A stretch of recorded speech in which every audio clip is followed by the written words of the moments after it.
how does this translate, okay, into the actual documents that we've got? The bylaws you've got in front of you, again, are a year's worth of work from my law firm, drilling down into the history of your denomination, your minutes, the 97th International Assembly minutes, and the current ministry policy manual. And the idea is connect the local church and the denomination and empower them to go forward as a team. So here's how these bylaws work out. And what we're going to do is I'll go by sections because Bishop has done a great job of printing these up for you, but I've got a different format that you've got. So we'll go by section, okay? If you go to the first page, the bylaws, describing the actual denomination, the idea here is that your local church, which would be a South Carolina nonprofit corporation, is going to adopt these bylaws. And again, the name, Article 1 would be your local church. Article 2 is a IRS descriptor that puts us into alignment with the IRS language that just says that whatever we're going to do, we're going to be in compliance with 501c3 tax-exempt status. This does not mean that we can never change that. Right now, it's to our benefit. Everything in this document can be changed. So if we feel like the IRS leaves the reservation and we don't want to be compliant with the IRS anymore, we amend the bylaws, say forget the IRS, all right? But right now, it's to our benefit to be a tax-exempt organization. In the future, this may come into play. There was a suit in Michigan by a man who sued Tyndale House for $60 million because the Bible said, their translation said that homosexuality was sin. And he said that it caused him emotional distress, it caused him estrangement from his family, and he sued Tyndale House for $60 million because homosexuality was listed as a sin. Well, the Michigan court threw it out. The argument from Tyndale House was, well, if you have a problem with that, go complain to King James, because he's the one who wrote it. We just translated it, you know? And so, but the probe was eventually, in this country, just like in many other countries in the world, if we preach the gospel, and if we preach a certain behavior as sin, it will be termed as hate speech. And in order to be tax exempt, you will not be able to engage in hate speech. And so eventually, maybe not in my generation, but maybe in your generation, there might be an issue of whether we want to be a church and be tax exempt. But right now, we get to enjoy that, and we should do that, and we'll take advantage of it. So we talk about that in Article 2. If you go to 2.1, what it basically says is this is the mission, vision, core values of the denomination that we've carried through from your church polity. And in section 2.2, what we've allowed here is for the church's local mission statement to be reflected in the bylaws. So you might have your own specific vision and mission for your community that you want to insert there, and that's what that placeholder is for. Article 3 is very important because now we're going to get into the tenets of faith. And in the bylaws, in 3.1 and 3.2, we go over the linkage to the International Presbytery in the minutes of the general language that you'll find in the minutes. But when we get to 3.3, when we talk about the biblical principles, beliefs, and practices of the church, this is coming right out of the Handbook in History, page 154 of the Church of God of Prophecy in the minutes. There are 29 descriptors that are historically part of your denomination. We're listing those there. But if you will go to the very last one, 3.3, number 29, okay? Number 29, marriage, divorce, and remarriage. You're going to see that we have footnoted that. And at the end of your document here is where you're going to find your footnotes. If you go to footnote number 8, it's around page 28, okay? It's around page 28. This is where you start seeing the religious protection language integrated into a legal set of bylaws. This is intentional, it's unique to your denomination, and I would say in many ways your denomination is going to be leading the country in how to do this because of what we're doing together as a team here. So, you believe, again, Article 3 in your doctrine, you're referencing marriage, remarriage, divorce, and those issues, and it's footnoted. So look what's happening here starting on page 28. It says, first of all, that matrimony is a holy monogamous marriage between one man and one woman. And we list the scriptures. It's not good enough anymore just to say this is what we believe. Show me where it is in the Bible, because then we get to scoot under the First Amendment freedom and religious protection. So we are listing, this is what we believe the Bible says and why we believe marriage is a holy monogamous marriage between one man and one woman. And after we've quoted Genesis, Corinthians, Ephesians, and Hebrews, you'll see at the bottom of page 28, marriage is a covenant between two people, one man and one woman. And then the next paragraph, it is a union ordained by God. So here's the difference. In our social mores, they're trying to say that marriage is a behavior. It's not an institution. And therefore it's up for grabs for people to define what it is based on behavior. By us putting in there, we believe it is an ordination from God and it's an institution, we get to claim the religious protection language. And that's what we're doing here. The next page, due to the importance of marriage in the biblical witness, this church adopts the following. Again, this is very powerful language. Pastors, credentialed with a minister's license, and bishops are authorized to perform marriages by virtue of their roles. That's straight out of your polity. Bishop Coulter and I have worked on language to go beyond that, because we know that some folks are not credentialed yet. And so how do we allow for new churches and folks who may not have the right staffing? Those who are new pastors are not capable of providing counseling should seek permission of their overseer. A special permit to perform marriages can be granted by the General Overseer's Office upon request. And so we have a way to be able to permit people on the ground to do marriages even if they haven't gotten their full credentialing yet. All special permits are subject to the approval of the presbyter and the overseer. Okay? Then you look at the next paragraph. Pastors employed by the local church shall be subject to dismissal and loss of licensing and ordination for officiating same-sex or same-gender or transgender marriages or renewal of vows. So now this is a covering for your pastors to say, I'm not allowed to do that. It's not really a relational thing between me and you. I'm just not permitted to do that.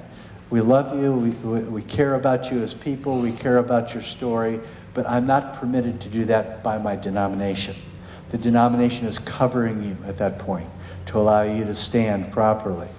Again, the next paragraph, the facilities or properties may not be used by any individual that advocates, endorses, promotes homosexuality, transgender life as an alternative or acceptable lifestyle. Covering, again, allowing you to say, as a church, I'm not allowed to use my facility. So sometimes, I tell my clients if they're trying to maintain a relationship with somebody and they're in the middle of a negotiation, just blame the lawyer, So they can maintain their relationship and they can still draw the line. Well, it's the same way with you. This is a Church of God of Prophecy. It's my denomination. It's my credentialing. We're not allowed to do that. However, I care about you, so let's have a relationship. I just can't do that, And then it goes on, and we're going to dig down even deeper. So we've said that marriage is an institution by God. We believe it's monogamous between one man and one woman. Well, again, then we're going to talk about the fact that it's ordained by God in the next section, and list Genesis and Exodus and Malachi. We're going to talk about how important it is as a basic unit of society, in the next paragraph. And then, on page 30, we're going to define what a man and a woman are. would you have ever thought we would have to go this deep, on this subject, all right? So yeah, that's great. You believe it's a man and a woman, but this week I've decided I'm a woman. So I want you to marry us, all right? So what do? All right? We're answering the question, all right? We're saying God created, on page 30, man in his own image. In the image of God created he him, male and female. This means, and we're tying it to Romans and Job and Isaiah, a man and a woman are two distinct genders willed by God and their Creator. And then, therefore, to reject one's biological gender is to reject the work of the Creator and imply that God made a mistake. God does not make mistakes. Isn't that powerful? So we're clarifying it. We're saying we believe that marriage is between one man and one woman. It's an institution ordained by God, and men and women are what their biological gender was at birth. And that is where, and we can then come under the First Amendment to the Constitution, and we can go ahead and make our stand, when it comes to sexual orientation issues. Can you see how this is integrated? It's such an important part. So let's go back then to page 7, number 3.4. One of the things that's happening in here is that the current assembly minutes will always be the controlling document in all the bylaws for every Church of God of Prophecy church, as they have meant to be. It's always said that, but it's never been in a legal document, all right? So now we're saying whatever the current version of the minutes are, those will always control if there's ever an ambiguity or a conflict between this document and those minutes. Church governance in 4.1, the appointed pastor is the head of that local church. And we're about ready to walk into a section here that is very important, both this one and the next one, to talk about who's in charge and what is your authority. We want the appointed pastor to be in authority over that local church. And it's important that that be established legally. So for instance, by the time we get done with this section, if you're the appointed pastor and you decide to preach on chewing tobacco, and it's a sin, and Sister Snodgrass says, well, I like chewing tobacco, and I'm firing you, pastor, Well, because of the bylaws, legally, you can say, well, actually, sister, I don't work for you. I'm appointed by the overseer. And Bishop McLaughlin really likes my stand on chewing tobacco.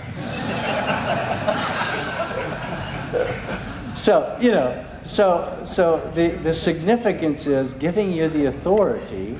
Tozier, A.W. Tozier says, if you want to have a big church, just make everybody feel good, but never preach against their will or against sin. But any preacher who preaches against sin is going to have a target on their back. And in the days to come, that target's going to get larger. Right? So we have got to have the authority and the covering to be able to do what God's called us to do without fear. And so you're appointed by the overseer. And so it says here in 4.1.1, the pastoral leadership team is the appointed pastor, and the board of directors, which can be your finance committee, your executive committee, whoever you're using today, you just then convert them over to being the board. The next page, 4.1.3, talks about the presbytery, which is the combined phrase for the appointed pastor and the board. The board shall submit itself to the apostolic authority of the International Assembly through the general presbytery and the overseer, as described in the minutes. So obviously, the local pastor and his board is submitted to the presbyter and to the overseer. It's always been that way. We're just putting it in the legal document. 4.2 says that the local church shall submit itself to the Church of God of Prophecy. This is not discretionary. The sign on the door, or in this particular case, not the way you guys have done it, but somewhere, it says Church of God of Prophecy. They want to know what your credentialing is. It'll be a Church of God of Prophecy pastor. And so, obviously, we're connected to the denomination. That's not a discretionary moment. That's who we are, and that's where we've come from. There's no surprise there. But how does the church run? In Article 5, the government, 5.1.1, the appointed pastor has the biblical authority, divine calling, and unique training to lead the church. So again, the appointed pastor provides the vision, the planning, does the budget, and he works with the board. 5.1.2, the appointed pastor assumes all responsibilities that normally a president of a corporation would have. So the appointed pastor is the president of the local church, Inc., and the board serves under that appointed pastor. 5.1.3 on page 9 talks about the local church conference. And again, that's your primary meeting, as it's always been. Now we put it in the legal document. But once a year, one of those local church conferences needs to be your annual meeting. To be a corporation, you have to have at least one annual meeting. And so you just designate one of your church conferences as your annual meeting. You give the State of the Union. You're probably doing that 4 times a year, but at least one of those has to be official, and that's no big surprise. 5.2, we're going back to the appointed pastor again. Again, the appointed pastor has to be in good standing with the Church of God of Prophecy International Assembly. That makes sense. And so again, you're bringing yourself under that authority and under the protection. And that includes at least filing your reports in a timely manner and following the financial dictates that have always been in the ministry policy manual.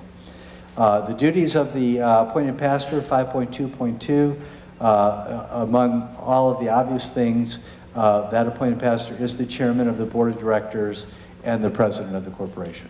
So again, the appointed pastor is the head of that local church.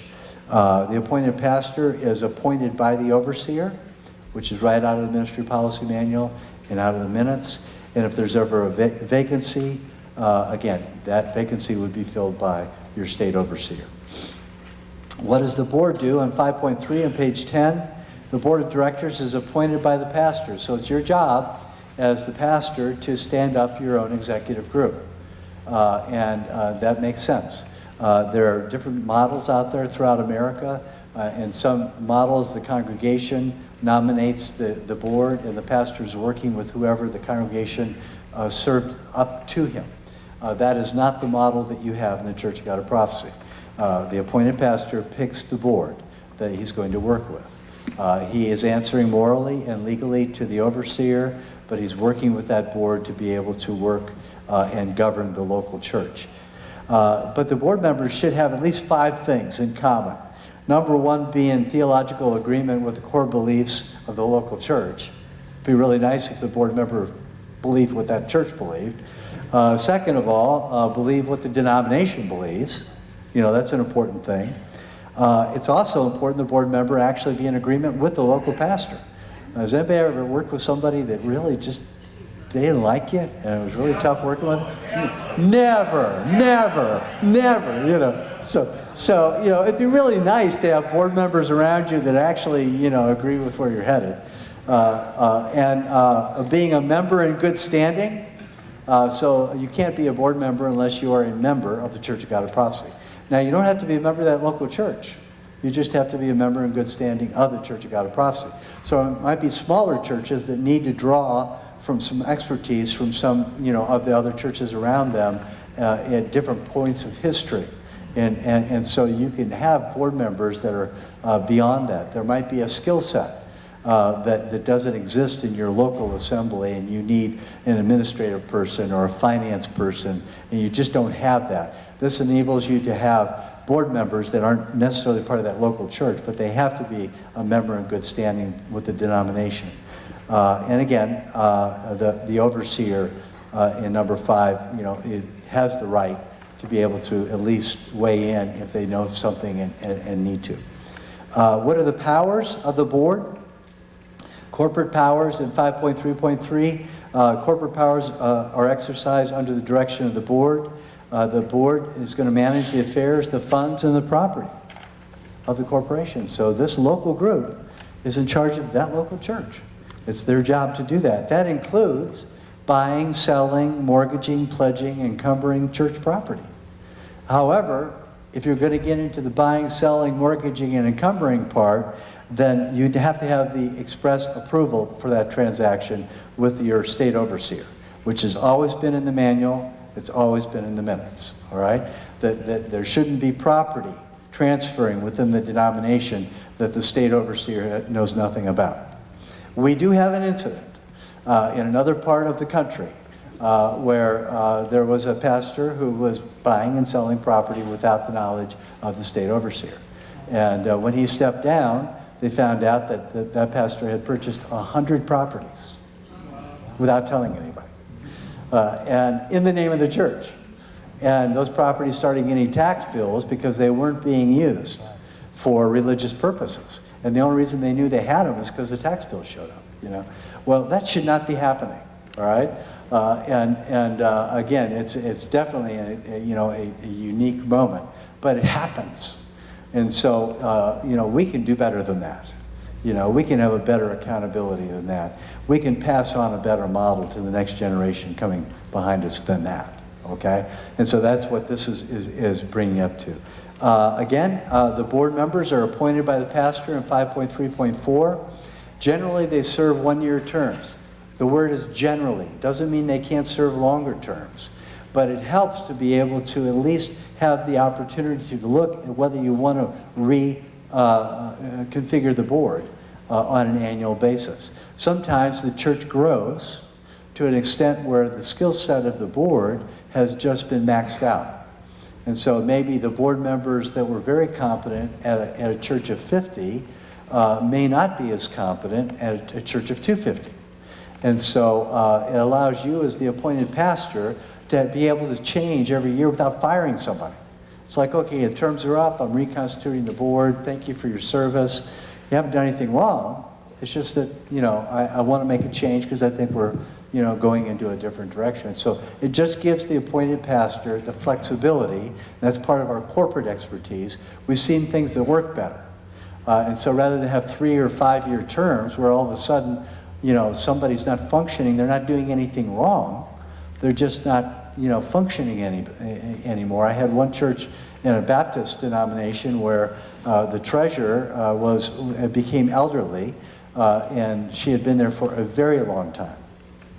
And they started getting notices for a piece of property that they owned that wasn't being used for religious purposes, and there were tax notices, and she just kept putting them in the drawer and just never did anything about it. And so 7 years later, and $100,000 worth of fines and penalties later, it came out that, the church had missed this, this whole moment.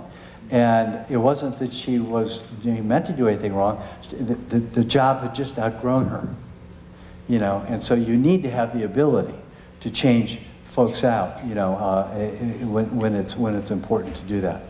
Again, one-year terms, they're appointed by the pastor in 5.3.5, and that's part of the job. Let's go forward to, in the interest of time, let's go to section 5.3.9 on page 11, on page 13. One of the things that we discovered as we were working with the history of the denomination is there were 2 words that were used over and over again that were never defined. One was one accord, and one was overwhelming consensus. But there was never a definition for what a one accord vote was or overwhelming consensus. And there had been workarounds that had been accommodating this particular vague moment throughout the history of the denomination. But from a corporate lawyer standpoint, it was driving me crazy. Because how can you actually say you've had a legal decision if you don't know whether the vote you took was the right vote? And so in this document, for the first time in the history of the denomination, we are defining one accord and overwhelming consensus, all right? And then the International Assembly is going to vote on that probably this summer to see whether that will end up being, the forever definition. The way these bylaws are written, anything the International Assembly adjusts becomes the law in these bylaws, all right?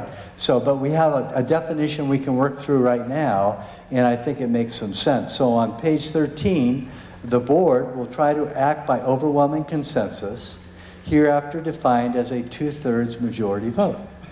So when the board makes a decision, it will normally be a 2/3 majority. And then, going back to your authority as pastors, that vote has to include the affirmative vote of the appointed pastor. So we're giving the appointed pastor a veto over the board. So it doesn't matter what the board says. If they don't have your yes, they don't have a yes. Lincoln used this very, very skillfully in the Emancipation Proclamation. He went around the table. It was a reverse application, but the same idea. And he was going for a vote of his board. Some of you historians may remember this. And he went around the board, and it was nay, nay, nay, nay, nay, nay. And they got to Lincoln. And Lincoln stood up and he said, well, gentlemen, I vote aye, and the ayes have it.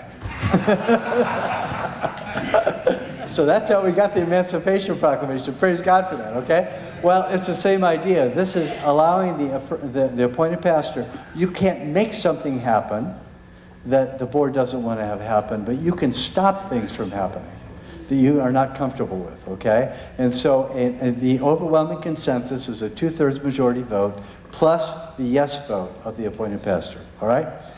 Where we need a 1 accord vote throughout the bylaws, we've described that as a 3/4 majority vote. And again, the affirmative vote of the appointed pastor. Higher threshold when we need a 1 accord vote. So, again, a very important part that is in these bylaws from this point on. Let's go to page 14. Now, field questions. 7.1, we're talking about what happens to the property. What happens to real estate in this denomination? And we're answering 5 very important questions. Again, this is unique to your denomination. So this whole section doesn't exist anywhere on earth except for in these bylaws that we've drafted. We're answering several questions. Number 1, what happens if you have a church split? 7.1 basically says if there's a church split, the people that leave, the property stays with the people that stay with the Church of God of Prophecy. All right? Sorry, couldn't work it out. God bless you, go on, but this church stays, it belongs to the denomination, and we go on from there, all right? So that's church split in 7.1. In 7.2, what happens if the church wants to disaffiliate with the denomination? What happens if this local congregation doesn't want to be a Church of God of Prophecy anymore? Well, we put several hurdles in there to even get to that decision because it's such a big deal, all right? First of all, it would take a 3/4 majority vote of the board to say that they wanted to disaffiliate with the denomination. Then it would take the affirmative vote of the appointed pastor to say, yes, we want to disaffiliate. Then it would take a 2/3 or a 3/4 majority vote of the members to say that they want to disaffiliate with the denomination.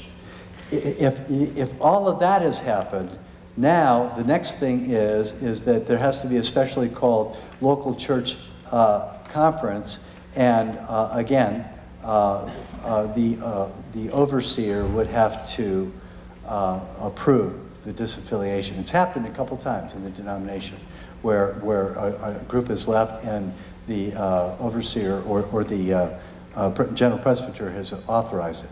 But so if you have the approval of the overseer, then even prior to the vote to disaffiliate, then the overseer or the general presbyter has to be permitted to be able to speak to the group before that happens.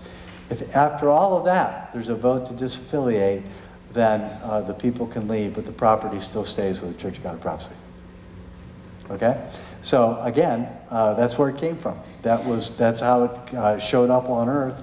And so in many cases, there might be members in the church say, well, it's our church, we paid for it. We don't want the denomination to own it. But it's a leadership issue as far as the pastors go, because the minutes have always been clear on this. The ministry policy manual has always been clear on this for 100 years. And so if you're credentialed by the Church of God of Prophecy, and it's a Church of God of Prophecy church, if a member doesn't understand that, then it's a leadership moment to educate the member, because in order to even be a member in the Church of God of Prophecy, the Ministry Policy Manual says on page 52, you have to swear your allegiance to the Church of God of Prophecy to be a member. So, why are we having this discussion, all right? So, but it's important to put it in there because from time to time there might be local congregants that, they just want to have their standalone congregation. But again, the threefold cord is what we're after, and it cannot easily be broken. So we've talked about, if there's a church split in 7.1. We've talked about disaffiliation in 7.2. What about the dissolution of the church? What happens if the church folds? What happens to the property then? According to 7.3, the property goes back in to the state overseer's office so that they can repurpose that property to another church. So again, the property does not leave the denomination. It doesn't even go to Tennessee. It goes to the state office, so the state office then can reassign that property for a Church of God of Prophecy. But then we get into 7.4 and 7.5. What happens if the Church of God of Prophecy denomination dissolves? What do we do then? And we've answered that question in 7.4. If the denomination dissolves, all the property resides in the local church and stays with the local congregation. Okay? So again, if your people are saying, well, what happens if the denomination evaporates? Well, all the property stays with that local congregation. And then we've added in 7.5, what happens if the Church of God of Prophecy denomination merges with another denomination? And what happens if we don't like the denomination that we're merging with? All right? Well, we've answered that question. In that particular case, we are allowing the local church to opt out of the merger and keep the property. That's a pretty big deal. And I think it's fair. Now it's going to take that 1/4 vote by the congregation, 3/4 vote, to say, okay, we want out. But we have allowed an off-ramp in the case that there is a denominational merger and the local church doesn't agree with the new government to be. They can opt out and keep their property. And so, these bylaws are extremely intentional, and trying to answer, the big questions that you're faced with, on a regular basis. Let's go to page 16, and we'll kind of land the plane. The Ministry Policy Manual and the Local Church Conference. In 10.1, the Ministry Policy Manual controls. So again, as amended. So this is a 100-year-old denomination. Every 2 years we have an international assembly. And there are new ministry policy manuals that begin to circulate at that point. And so by using this phrase in here, we are always going to be able to be current in the bylaws. Because if something has changed in the policy manual versus what we had in the bylaws, the ministry policy manual controls legally, not just morally, not just in a religious context. That allows us to bring in the legal polity of the church at that point and say this is the way we're governed according to the most recent amended version of the ministry policy manual. Local church conference minutes can be maintained as you do your local church conferences. That's just fine. And you might add other things that happen on a local basis as long as they don't conflict with the ministry policy manual on a national basis. You do what you have to do on a local basis. And then on the last page, page 17, and the rest is just notes and appendix for you guys, these can be amended. But they can't be amended on a local basis without the overseer knowing what's happening. So no local church has the ability to amend these bylaws without the approval of the state overseer. So again, once we've conformed and once we've standardized on a national basis, there will not be any unique bylaws floating around the country. Everybody will have the same bylaws. And if there's something to be amended, it'll show up in the overseer's office or it will be invalid from a legal standpoint. Okay? So, that's the drill down and the reasoning behind it. And again, there's no perfect document that we can create, but this is pretty good based on the intelligence that we've been able to amass over the last year, your minutes, your policy manual, your history, input from both overseers and Bishop Coulter. We've had a meeting with Bishop Clements, and I think this is really the future of this denomination. And like I said before, I think it's putting the right equipment on.